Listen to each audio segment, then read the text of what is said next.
There we are. The control booth has launched us into cyberspace. Welcome. I am Scott Hafner, and we're delighted that you're joining us today.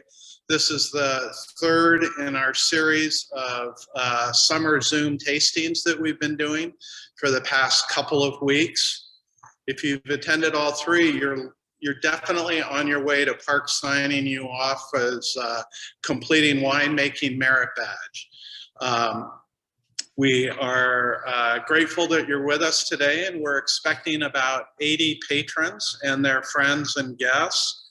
And we have patrons joining us from New Orleans, Atlanta, Oxford, Ohio, El Paso, Texas, Green Bay, Wisconsin, Acton, Massachusetts, Plantsville, Connecticut, and Federal Way, Washington, and lots of places in between. We're delighted that you're with us. And what a perfect day to be talking about Rosé and Malbec as a heat wave sweeps much of the country. Mother Nature turned the thermostat up today here to 104 degrees. So what could be better than being in a nice, cool winery here in Studio 3B in the cellar and being with you and tasting Rosé and Malbec. Those are the two wines that we'll be tasting today, and we invite you to go ahead and open them if you haven't already and to start enjoying them. These are the two wines that we'll be tasting. And Park and Sarah will take you through those in just in a short bit.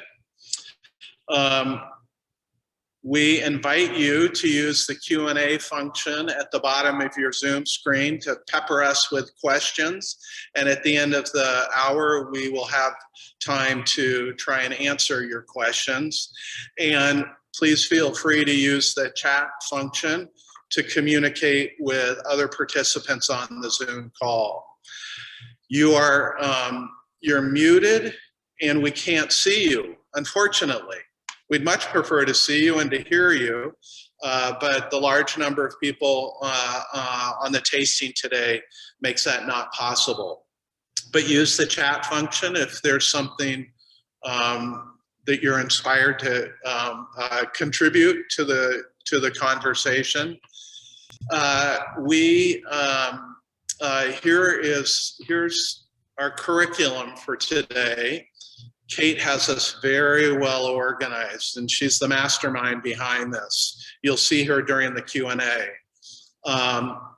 We're going to share some fun facts about Malbec and talk a little bit about how Rosé is made. And then Park and Sarah will taste the 2020 Rosé with you, which we're delighted to say just recently sold out. It seems to be selling out every year faster and faster. 2 years ago, it was gone by Labor Day. Last year, it was gone by the 4th of July. This year, shortly after Memorial Day. Who knows? Next year, maybe by Easter. And then David, our vineyard manager, will take you on a tour of the Malbec blocks. And Park will talk with you about how Next Red is made. And then Park and Sarah will taste the 2014 Next Red with you. And then we've got some questions for you. One of the delightful things about our business is that we are in close contact with you. And we love hearing what you think. And in fact, the two wines that we're tasting today, the Rosé and the Next Red, are a wonderful combination of winemaker creativity and patron demand, and you'll hear more about that. As we often say, we're here in the country where it's beautiful, but every once in a while the connectivity on the internet is a little lacking. So if it freezes up, we will beg your indulgence and just hope that you enjoy a glass of wine while you're watching us frozen in space. Finally, I just want to introduce you to members of the Hafner Vineyard team. It's a wonderful group we have here, and we feel deeply blessed that we get to work with all these people. And you have a good age spectrum with Park and Dad in the upper left-hand corner. Dad clocks in at 95 years old.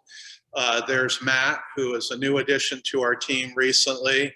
And then in the upper right-hand corner, I'm just teaching Marie some of the finer points of order entry, and that spells retirement for me, which is a good sign. And on the bottom row, you'll see the team that works in the office, the team that works in the vineyard, and then all of us having lunch one day at the north end of the winery, which is a perfect symbol of sort of the spirit here. I think there's great appreciation on the part of all of us that we have the privilege of working together. So thanks again for joining us. Without further ado, I'm going to turn it over to Park and Sarah to taste wine and answer the hard questions. Well, good evening, good afternoon, wherever you may be. Today's seminar, as it were, is on Malbec. And we're going to start with a couple of fun facts about Malbec. Malbec, most people probably don't realize it, but it originated in France's Cahors district. And if you've had a red wine from Cahors, although it's not labeled as such, it would have been made from Malbec grapes. And then Argentina is the country with by far the largest amount of acres of Malbec planted.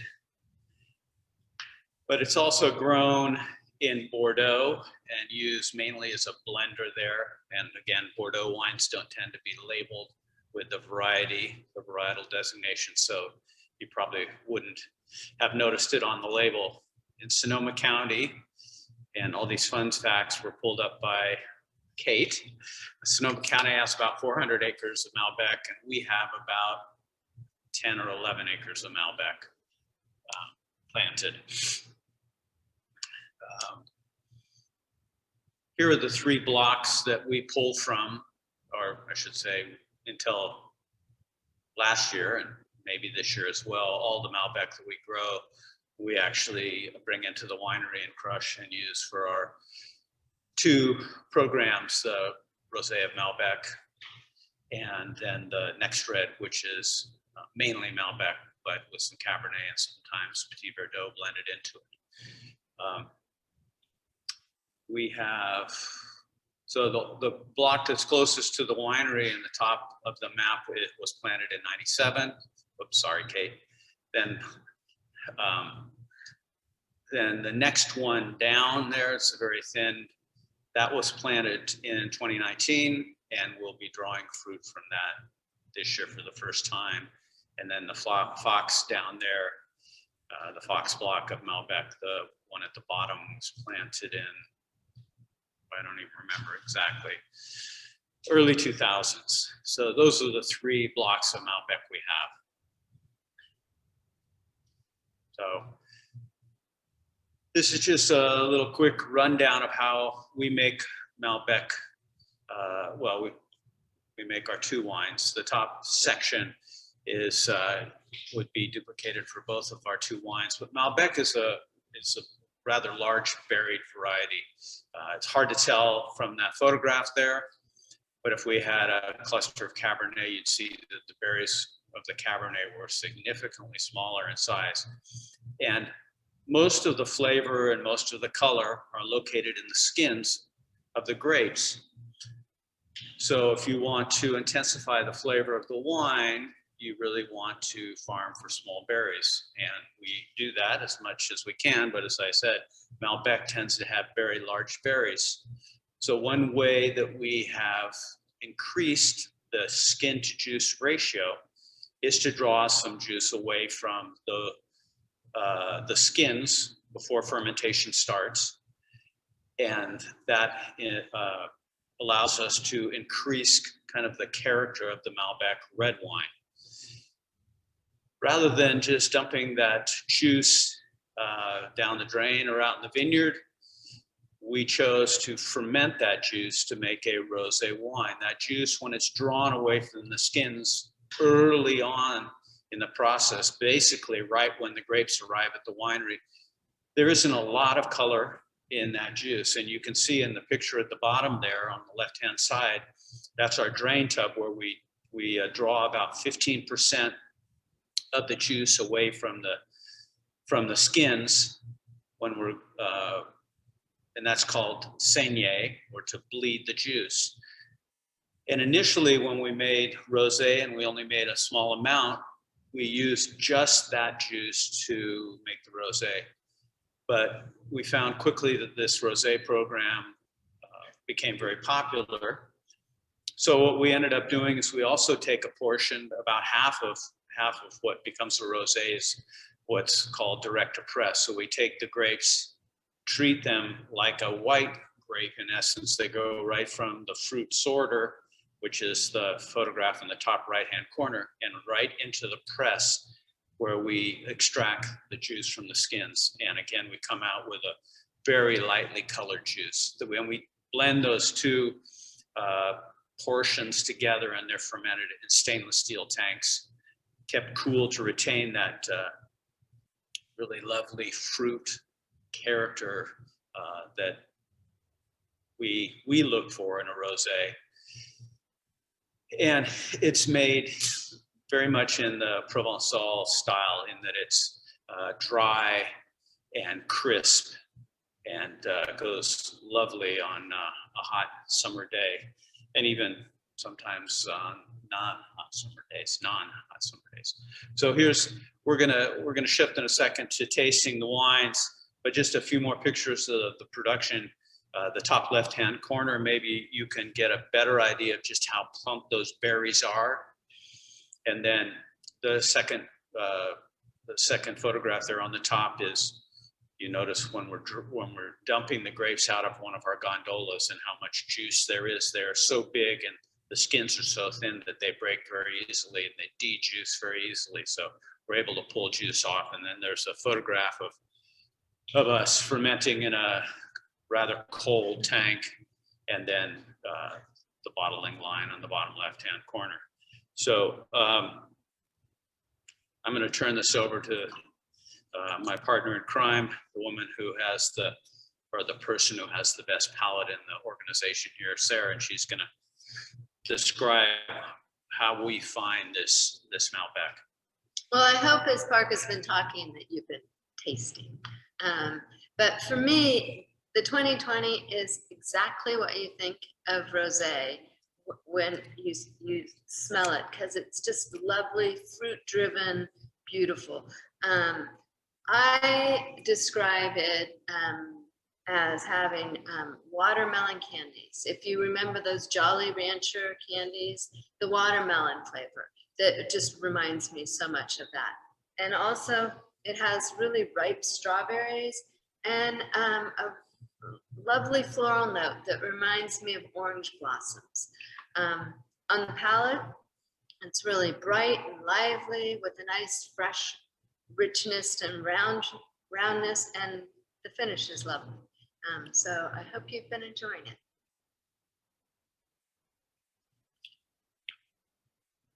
Next, we're going to have a little video that is made by Kate, but she's interviewing our vineyard manager, David Hubel, about specifically about Malbec, but a lot of what he's going to say applies to the other varieties as well.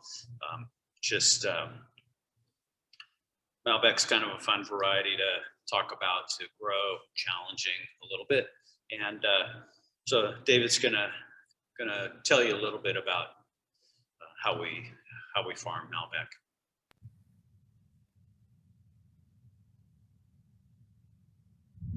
Hello everyone, I'm David Hubel, Vineyard Manager here at Hafner Vineyard. 2021 is going to be my 12th vintage with Hafner Vineyard. And today I'm going to tell you all about Malbec. Here we are at our Old Mill block. This is Malbec Clone 4 on 1103 Paulson rootstock. This is our oldest block of Malbec. It's about 3 acres. And we take fruit from this block for both the Rosé and the Next Red programs. So as mentioned, this is the Old Mill block, and it's actually the oldest Malbec that we have on the ranch as well. This block was planted in 1997. It's about 3 acres. And in a moment, I'm going to take you down to the Fox block. That was planted in 2008. And then after that, I'll take you to our newest block, the Old Mill Malbec 2. And that was just planted in 2019. Okay, so here we are in our Fox Malbec block. This is clone 595 on 1103 Paulson rootstock. You can see here, beautiful crop this year. We're about a month past the beginning of bloom. I would describe this as pea-sized berries. There's a few that are still just right around BB size or a little bit bigger, and then this is getting more into pea-sized.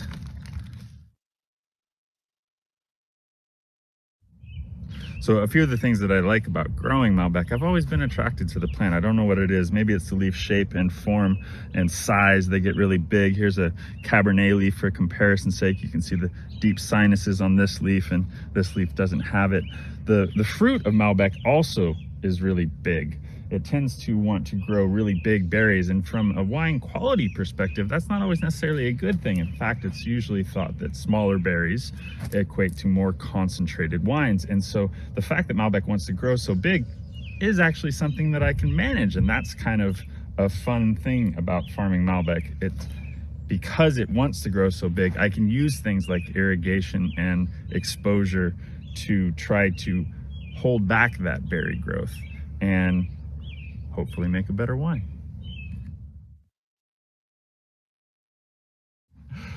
So I mentioned this is the Fox block. Here on the ranch, we've got names for different blocks so that we can talk about them. And the Fox block was a name that I was immediately attracted to, and I had to know, where did it come from? Okay, so Mary Hafner used to walk around the ranch every morning.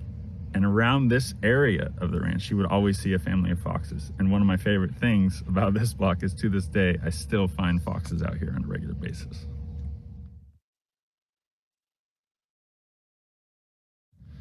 So what about the 2021 vintage? I mean, what comes to mind? Drought. But beyond that, yes, it's so far been a really great growing season. Abundant sunshine. We've already had a couple of heat spikes, and the fruit set looks fantastic.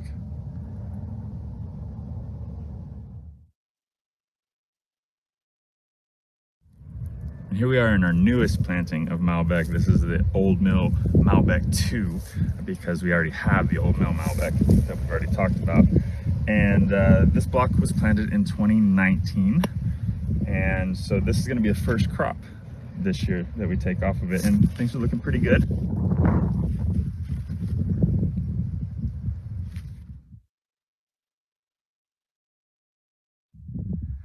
Well, I hope you've enjoyed our discussion of Malbec. Here we are, the 10th of June. That means that in roughly 4 to 5 weeks, the grapes are going to begin transitioning into the stage known as veraison, where the green berries that you just saw will have grown to almost their full size, but they're still going to be quite turgid and firm in the color green. They're going to start to change color, take on that beautiful purple hue of a ripe red wine grape, and soften. At that time is when sugar accumulation is also going to begin, and from there it'll be roughly 8 to 10 weeks until we harvest. So we're looking at 13 to 15 weeks till harvest. In the meantime, over the next 3 to 4 weeks, one of the things I'm going to be watching for is the vines to stop growing. At this point, this vine is still actively growing, and an easy way to tell that is to look at the shoot tip. So if you look at this structure right here, that's known as the shoot tip. And if I take and I go like this, then these structures here, which are called tendrils, you can see are extending about an inch or more above the shoot tip. That means that this shoot is still actively growing. At some point, the shoot tip is going to gain on the tendrils till they're about even, and then the tendrils are going to start to wilt back and even fall off, and at that point, I will know that canopy growth has stopped. And that'll mean it's about time to irrigate.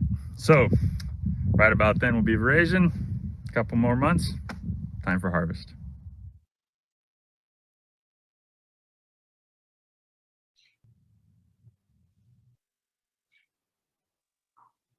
Well, hope you enjoyed that video of that where David talked about growing Malbec. As he mentioned, it is kind of fun and it is kind of challenging. But now we're going to talk a little bit about how we make the Next Red, which is our red wine that's based with Malbec. And the top 4 slides could have been with, and they may have been also with the Rosé. Just a quick recap. On the top left, it's a cluster of Malbec grapes getting ready to be harvested. Then the next photograph is our machine early in the morning. The lights are still on. We pick when it's as cool as possible. The fruit at the end of the row, the machine is dumped into what we call a gondola, and that's the 3rd slide from the left on the top, which is basically a stainless steel box on wheels that we pull behind a tractor that holds about 2.5 tons of grapes. And then the last photograph on the top is us unloading a gondola back at the winery and into the fruit sorter. To make a red wine, you ferment the juice with the skins because the color and the flavor are contained in the skins. And again, what we do first is we draw some of the juice away to increase the skin to juice ratio. We take about 15% of the Malbec juice away from the skins that will be used to make the red wine. And then the remaining juice and skins are pumped into the stainless steel tanks, and yeast is added to get fermentation started. During fermentation, carbon dioxide is produced that bubbles up through the fermenting skins and causes them to float to the top of the tank, forming what's known as the cap. So what we do is we draw fermenting juice out of the bottom of the tank, and then with a pump and hoses and a stainless steel sprinkler, we'll sprinkle the cap with this fermenting juice that then percolates down through the skins to extract what we're looking for. And the bottom left-hand photograph, I believe, is meant to depict what that process, although it's a little hard to tell in that. Anyway, at the end of fermentation, we'll then drain the wine out of the tank, which is what I'm doing there. You see how it's got that beautiful deep red color. And then we'll rake the skins out of the fermentation tank, which Ricardo was doing there in the 3rd slide. Then that wine is settled overnight, and the next day it is racked or pumped off of the sediment out into the caves and into barrels, where it then ages for about 15 months. And during the first couple of months, it will undergo malolactic fermentation, which is a bacterial fermentation that softens the wine by converting the grape's natural malic acid to lactic acid. It always happens in our red wines, and it's pretty universal for red wines around the world. So again, Sarah's going to describe how we have found this wine when we've been tasting it recently. So the 2014 Next Red is 84% Malbec, 12% Cabernet Sauvignon, and 4% Petit Verdot. And that's one of the fun things each year, is doing the blending trials to taste those wines as components and then as a blend. But in 14, that's what we decided on. Every year it's slightly different. But this is now 7 years old, and it's just beginning to develop what we call bottle bouquet. It's really lovely. It has what I call dark fruit aromas, some plums and cassis, and a little licorice, and I get cloves too. And of course, there's my classic Malbec descriptor is cola spice. Think of opening a Coke and that first smell, to me, that's exactly what Malbec smells like.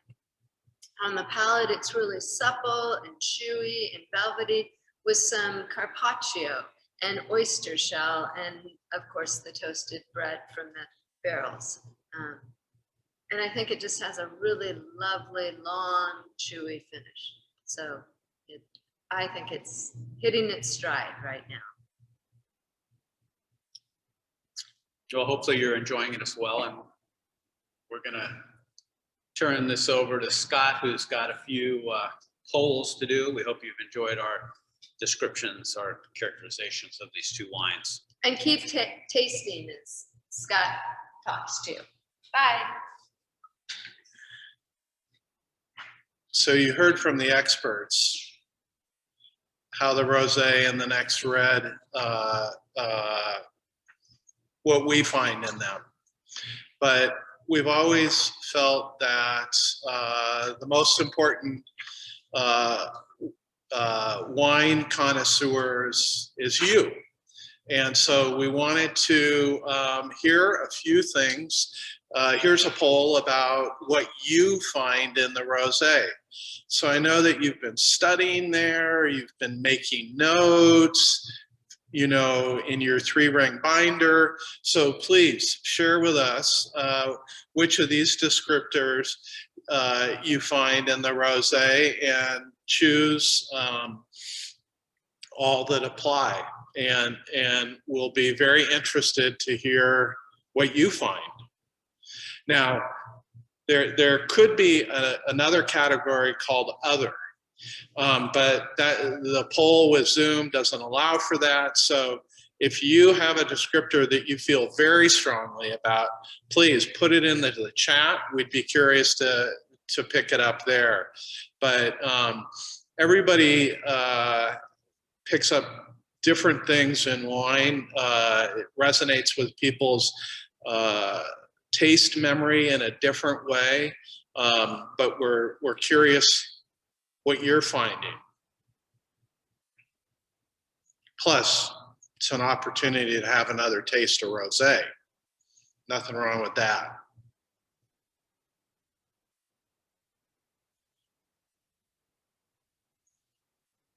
And the results may be coming in slowly because of the internet, or it may just be that you're just enjoying tasting it. Oh, there we go. Fascinating.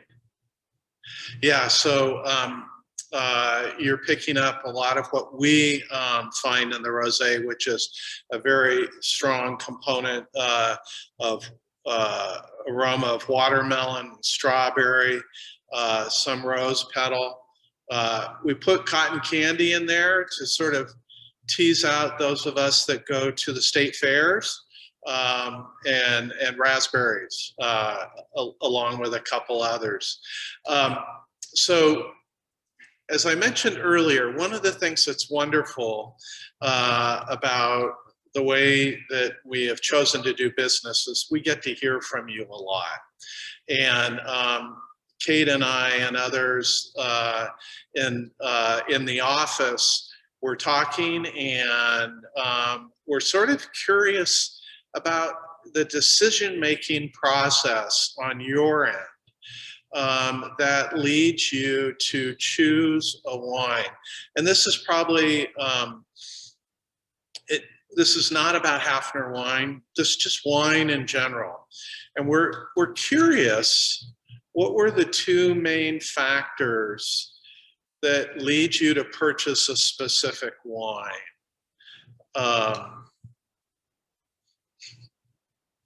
And the last choice there, of course, is, you know, the magic bottle that just jumps into your cart.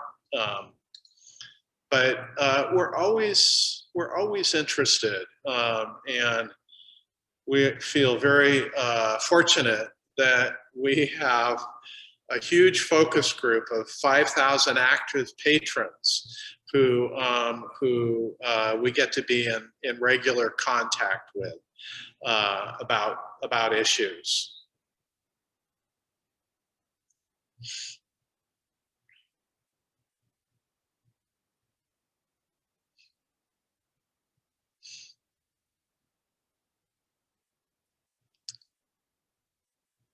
Great, fascinating. Yeah, this makes sense to us,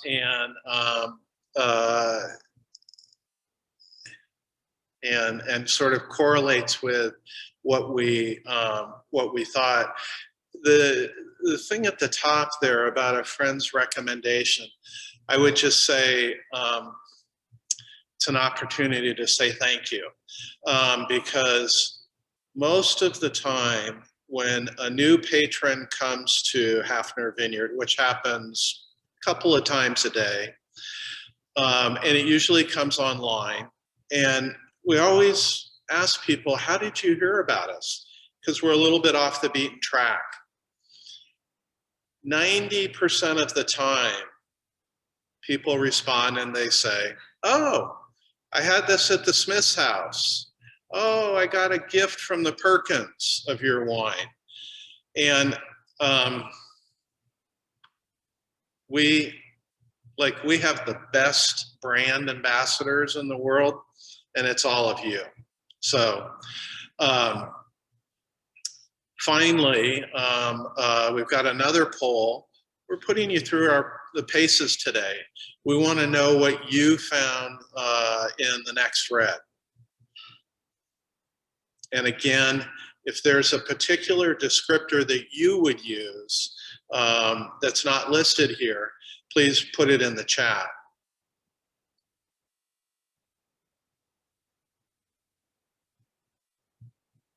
And if you choose every single one of them, I'm not sure what that says. Either you got a really broad palette, or you like to skew things statistically. Blackberry.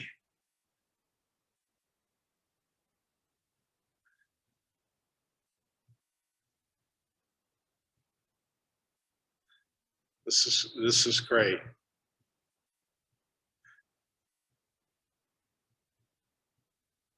And you can see this is hard work. I mean, this is the hardest part of our job. It's tasting the wine.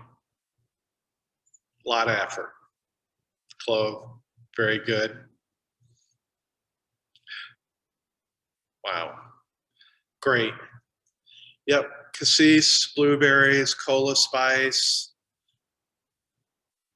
bittersweet chocolate, black pepper, the spice. Yeah, this, obviously this is a very attentive group, and very studious, working hard. You guys deserve a glass of wine. So we wanted to share with you, sort of what we were thinking, what our favorites are when it comes to Rosé and Next Red. And our favorite film director captured us all. And we've got a little video here that will share our favorites.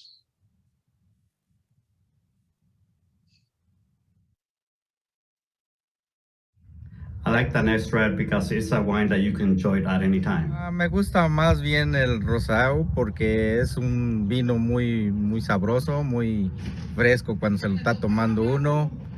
Está muy bien, todo bien. Well, this was harder than I thought it was going to be, but I'm going to go with the rosé, mostly because it's summer and I really like the bright fruit and crispness of our rosé. I don't like making decisions, so I like them both.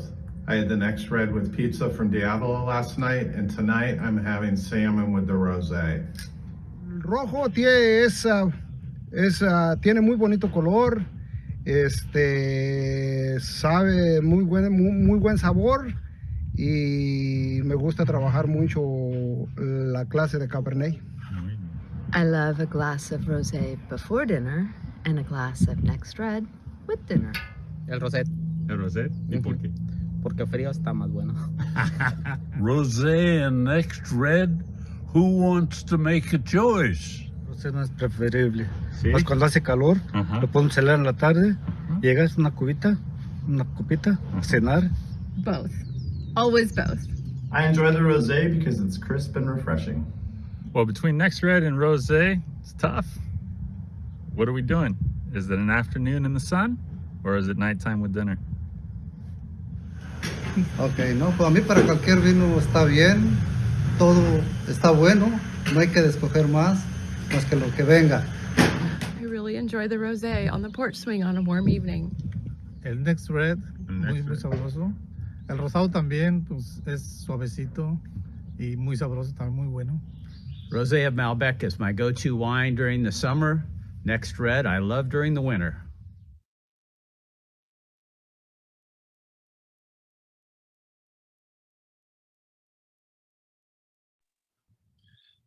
So those are sort of what we were thinking actually a couple of days ago. But right now, for me, it's definitely the rosé. Park? Well, I wouldn't even talk about drinking red wine in this kind of weather. Definitely rosé.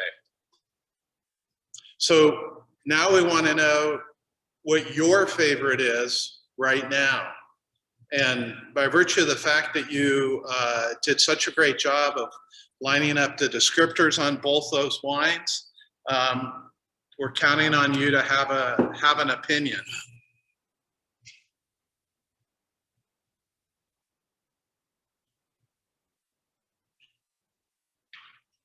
Time to get hydrated.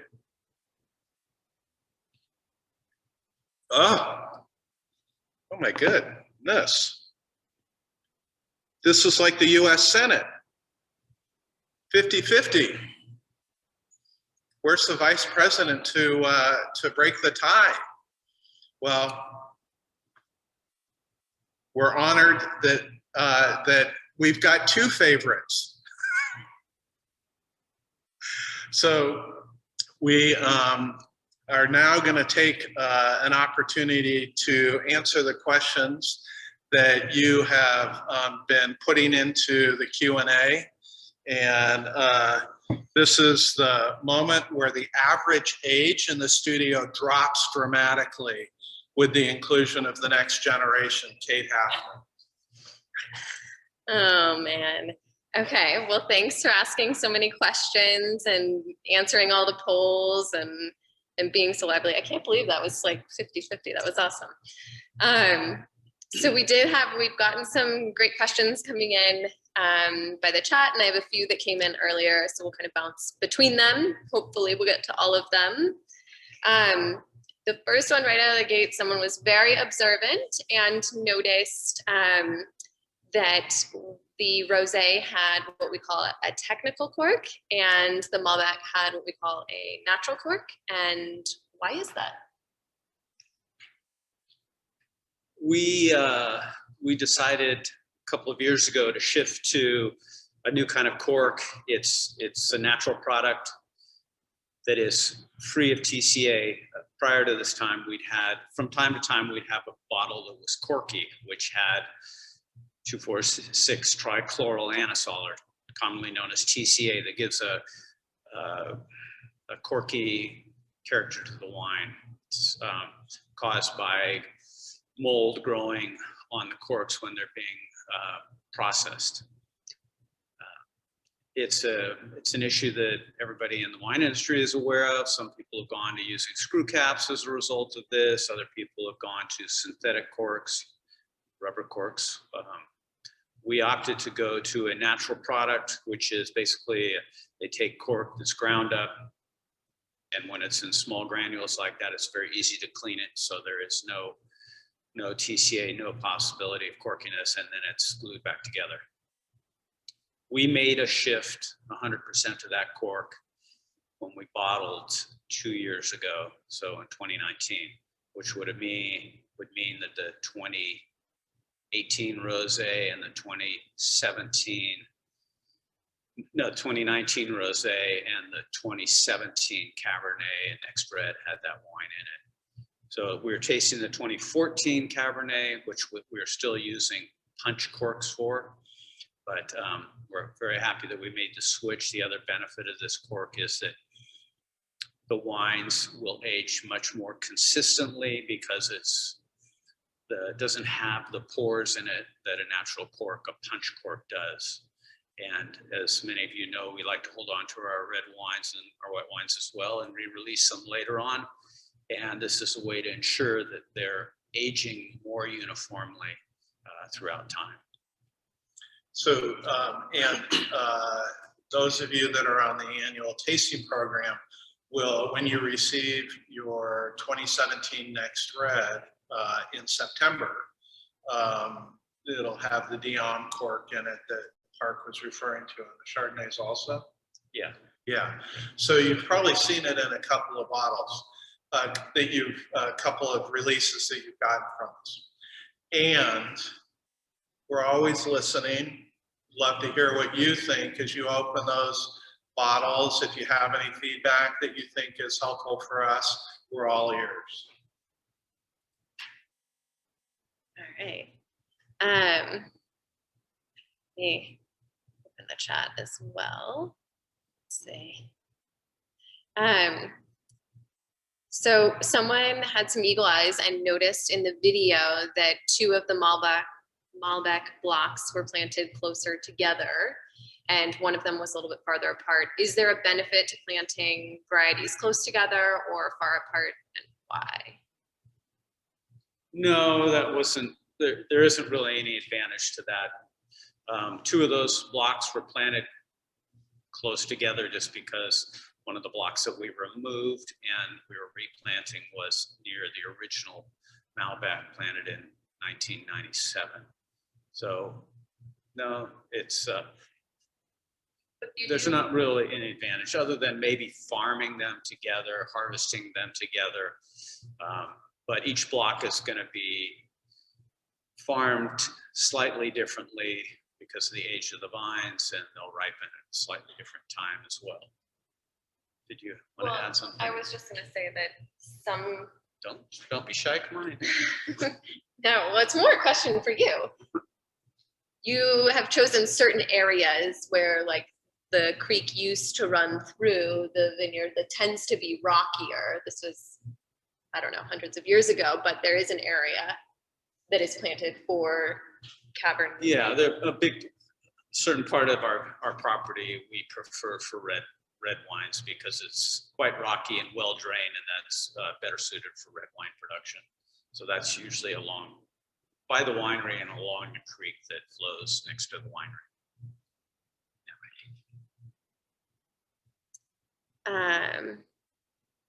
So some people are asking about food and wine pairings. Do we have any particular pairings that we like for the rosé? And there was a shout out to Eric, who enjoys it with sushi. I totally agree. And then how about favorite hors d'oeuvres for the Next Red? You want to say? So, yeah, it's interesting. Both I think here in-house and also what we hear from patrons. Rosé goes with almost everything. You know, it's great with salmon. It's great with poultry. It goes wonderfully with anything during the summer. For me, I still want a big red, whether it's the Next Red or the Cabernet or a Zinfandel with grilled beef. But yeah, it's and sushi is a perfect example, and I don't know what you'd add to that. Turkey for rosé. Yeah, which is interesting because it brings up a point of like, God, you should be selling rosé during Thanksgiving and the lead up to the holidays. Well, if you guys didn't love the rosé so much, we'd still have some. So thank you. That's a problem that you've created, and we're grateful for that. Yeah, I was gonna say, if mom were here, she would definitely say turkey too. The Thanksgiving rosé and Thanksgiving is great. So there were a couple more vineyard questions. You know, once we, for red wine, once you rake the skins out and you've pressed them, what do you do with the skins what do you do with the skins? In the olden days, like 20, 30 years ago, we would just auger them out in the vineyard and spread them out in the vineyard. But now what we've done is we've removed a small section of vineyard, and we compost those skins. So throughout the years, we're cleaning leaves around the winery or mowing lawns. All the green waste is put on the compost pile. Then all the skins at harvest and the stems are thrown on the compost pile, and then we blend in some steer manure, make a nice compost, a couple hundred yards of compost, and then that is spread out in the weaker parts of the vineyard each year.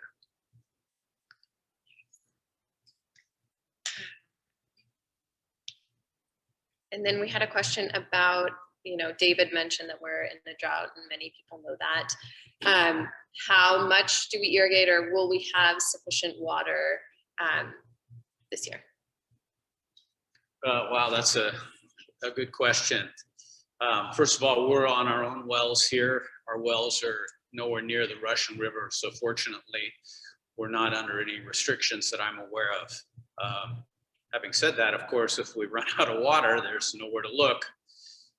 But we monitor our wells regularly, checking the water level, the water table in the wells, and we are being extremely conservative when it comes to water use in the vineyard. Of course, when it's hot like this, we have to put on a little extra water, but generally, we would probably not be irrigating at this time in a normal year, and several of the blocks, especially the red blocks, are not getting irrigated currently. The white blocks, the Chardonnay, is getting irrigated already.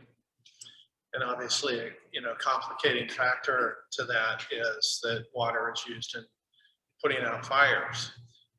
So we have a reservoir of water here that we have at the ready in case there's a fire, but it's kind of a double level of anxiety to not have water as you head into high fire season.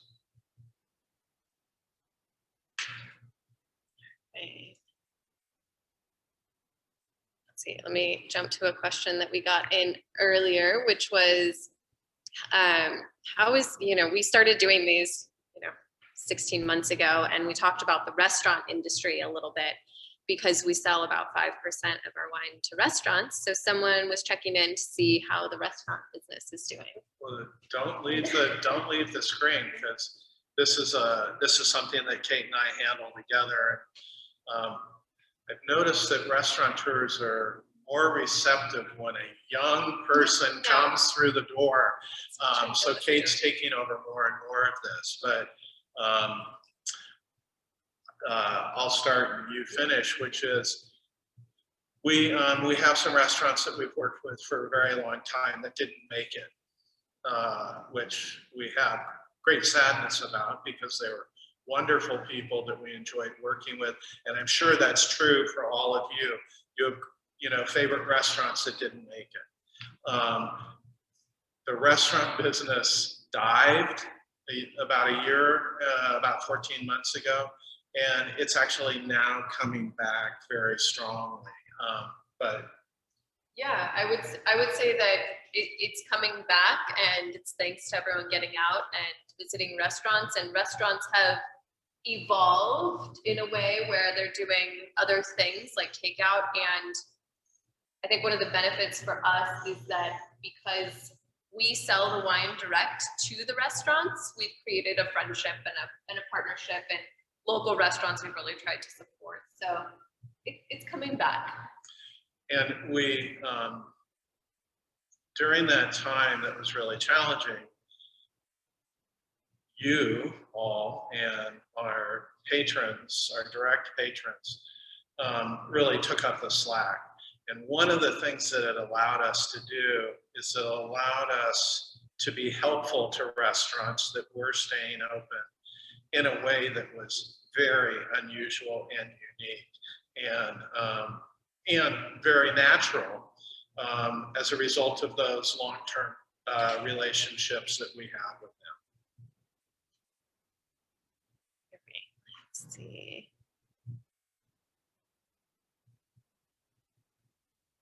Okay. Just to jump back, sort of, actually I have a question that came in before, but this is also relates to it. Why did we originally plant Malbec? And why did we start making a red wine of Malbec? Back in the early and mid 90s, 10, 15 years into our winemaking, we thought that our Cabernet could benefit from from the addition of a little other Bordeaux varieties to add a little more depth and complexity to the wine. Prior to 99, our Cabernet was 100% Cabernet. So we talked to other grape growers in the area, tasted wines from wineries in this area. And in Bordeaux, there are 5 main red varieties: Cabernet Sauvignon, Cabernet Franc, Malbec, Merlot, and Petit Verdot. And Merlot is usually added to soften a red wine. We didn't feel that was what we wanted to do, so we looked at the other 3 varieties and discounted Cab Franc because we didn't really love the character that we were seeing coming from those. So we planted an 1.5 acres of Petit Verdot and of Malbec. And over the course of working with those varieties for several years, we became intrigued with the idea of making a second red wine that was Malbec based. And hence the Next Red program was born in 2004. And Park's being modest, intrigued, the word intrigued comes as a result of tasting a lot of wine during the day, tasting wine at dinner, thinking about it, ruminating about it, and always trying to figure out how to up your game. And so at the same time that Park was thinking creatively about a second red wine, it's interesting. We also heard from patrons at that same time about, hey, have you ever thought about making a second red wine? And it was a wonderful parallel track of supply and demand, creativity and thirst. And it's again part of the blessing of being in close contact with all of you and hearing what you think and what you're enjoying drinking.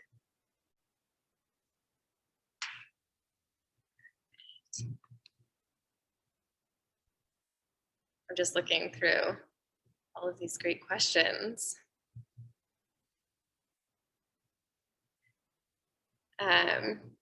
There was one question, I think this is kind of an interesting one.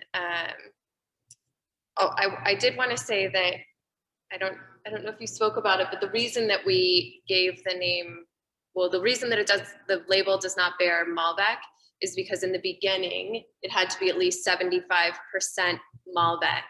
And it wasn't, it was like in the 60s. Well, we didn't want to lock ourselves into a 75% minimum of Malbec because we weren't wild about Malbec as a standalone variety, and we knew we were going to be blending in a significant amount of Cabernet. That percentage has actually dropped over the years, and it's usually about 15%, 10 to 15%, maybe 20% Cabernet. But we just decided we'd come up with a proprietary name for the wine, and that's why we started with the name Next Red. But now it's like in the 80, 85%. So we could call it Malbec, but yeah. You guys all know it as Next Red, and it definitely has its own cult following. So this is a good question. Once opened, how long do the wines tend to last? Go ahead. Sure. I mean, it's, I think with Rosé and Chardonnay, that you refrigerate, you put a cork in it and put it back in the refrigerator, and I think it lasts easily for a couple more days. It doesn't last that long in our houses. On red wines that you're not refrigerating, if it's cool, I mean, at this time of year when it's really, really hot, and homes get hot, it doesn't, you know, you want to enjoy the bottle the next day, I would say. But would you have a different perspective? Well, Sarah and I always feel that leaving the bottle partial is kind of a way to accelerate the aging process and see how the wine's going to age. So a young red wine, say if you had our 16 Cabernet and you drank half the bottle and recorked it, tried it again a couple days later, it'd probably be great, probably be a little softer, a little more open.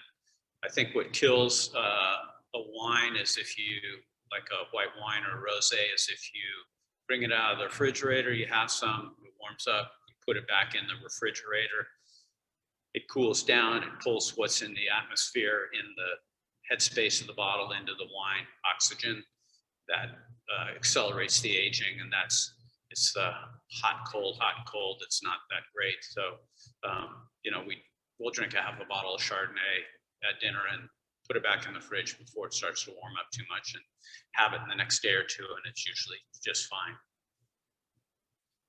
And for older wines, you know, if you opened like an 04, 05, drank half the bottle, you probably... Just drink the whole bottle. There you go.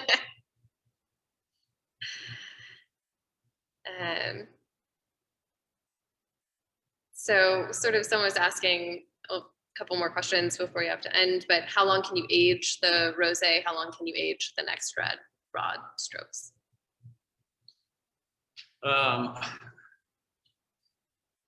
I have to confess, the other day I went down in our cellar and didn't have my reading glasses on, pulled a bottle of rosé and put it in the fridge, and we had it that night, only to find out that it was a 4 or 5-year-old rosé. Still tasted quite good. We suggest people enjoy the rosé in the first or second year, because for us, the beauty of rosé, the charm is kind of that youthful fruit. On our red wines, Cabernet or Next Red, we say we're very comfortable in telling people they can enjoy them for 10 or 15 years from the vintage date. Of course, the caveat is everybody's tastes are different. And if you enjoy your wines when they're younger and fruitier, then by all means, drink them at that point. I prefer them when they're a little older and more complex and a little more developed. So we tend to hold on to our wines and drink them a little later than most people do. Okay. And then we had another question come in, and I think this is a good way to end. And I'm just making sure. I think we got most of them. When are we going to start opening back up for tours? It's been a topic of conversation here, as you can imagine, for lots of reasons, not the least of which we enjoy seeing our patrons. And it's not without some sadness that we didn't have the barrel tastings this year or last year. We thought earlier this year that there was a possibility, and we delayed the decision on that until the last minute. But both to take care of people here and our patrons, and to comply with state and federal laws, that wasn't possible. So the question was to the future. We have a standing tour on the first and third Friday of each month that begins at 2 o'clock. That is led by a family member, usually Sarah, who gives great tours, and she's a great educator. So that started up. There's some constraints on that that we're still figuring out.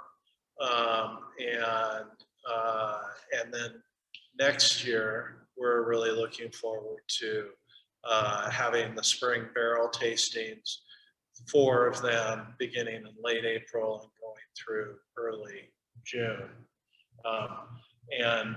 Kate takes care of all the details on the tours. So that was a very soft pitch to her uncle. But what did I forget? No, I forgot to mention, many people have asked about the recordings for these tastings. So if you missed the deep dive into Cabernet, the comparing Chardonnays, or you just want to rewatch this, I'm going to post them all to our blog next week or the following week. And I imagine I'll probably follow up with you because we want to hear from you what you thought. So thank you. There's something very fun about a family business where we're all working together and learning as we go along. So it's meant a lot to us for the past 2 Fridays and this afternoon to be able to share a glass of Chardonnay or Reserve Chardonnay or Cabernet Young and Old or Rosé and Next Red with you all. We feel like we just are in the sweet spot that we have the opportunity to form these friendships and relationships that last sometimes generations. I was speaking with someone today and commenting on the fact that, we have many families who've been buying our wine for 3 generations. What a deep honor that is for us. So we hope that you are cooling down wherever you are, that you're moving into 2 digits out of 3 digits on the thermometer. And we hope that this is the beginning of a fun and relaxing and meaningful summer for you and your family. Without further ado, cheers to you. Thanks for being with us.